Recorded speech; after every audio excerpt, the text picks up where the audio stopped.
దగ్గరలో హైవేకి అతి సమీపంలో షిరిడి సాయి ప్రాజెక్ట్స్ ద్వారా డెవలప్ చేస్తున్న శ్రీనివాసం సిఆర్డి అప్రూవ్డ్ వెంచర్ను చూద్దాం. మనం చూడబోయే శ్రీనివాసం వెంచర్ ఈ నేషనల్ హైవేకి కేవలం 500 మీటర్స్ దూరంలోనే ఉంటుంది.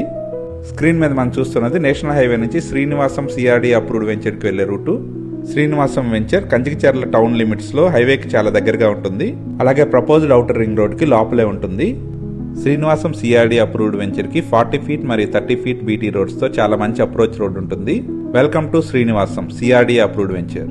ఈ వెంచర్ లోని అన్ని ఇంటర్నల్ రోడ్స్ బీటీ రోడ్స్ గా డెవలప్ చేయబడతాయి. ఇందులో గ్రాండ్ ఎంట్రన్స్ ఆర్చ్ తో పాటు చుట్టూ కాంపౌండ్ వాల్ కన్స్ట్రక్ట్ చేయబడుతుంది. ఇందులో అండర్ గ్రౌండ్ డ్రైనేజ్ మరియు ఎలక్ట్రిసిటీ ఫెసిలిటీస్ ప్రొవైడ్ చేయబడతాయి. ఇందులోని ప్రతి ప్లాట్ కి నేమ్ బోర్డు ఉంటుంది. ఈ వెంచర్ లో గ్రీనరీ కోసం అవెన్యూ ప్లాంటేషన్ తో పాటు సిఆర్డిఏ నామ్స్ ప్రకారం పార్క్స్ కూడా డెవలప్ చేయబడతాయి. కంచికచర్లకు అతి సమీపంలో ఉన్న ఈ లేఅవుట్ లోని ప్లాట్స్ బ్యాంక్ లోన్ ఫెసిలిటీతో సేల్ కి అవైలబుల్ గా ఉన్నాయి. ఈ లేఅవుట్ నుండి కేవలం 500 మీటర్స్ దూరంలోనే నేషనల్ హైవే ఉంటుంది. అలాగే అమరావతిని కనెక్ట్ చేసే ప్రపోజ్డ్ ఔటర్ రింగ్ రోడ్ కేవలం 1 కిలోమీటర్ దూరంలోనే ఉంటుంది. ఈ వెంచర్ నుంచి కేవలం 2 కిలోమీటర్ల దూరంలోనే పరిటాల రైల్వే స్టేషన్ మరియు రైల్వే లాజిస్టిక్ హబ్ ఉంటుంది. అలాగే 6 కిలోమీటర్ల దూరంలో గేట్వే ఆఫ్ అమరావతిగా చెప్పబోయే ఐకానిక్ బ్రిడ్జ్ కేవలం 6 కిలోమీటర్ల దూరంలోనే ఉంటుంది. Bank loan facility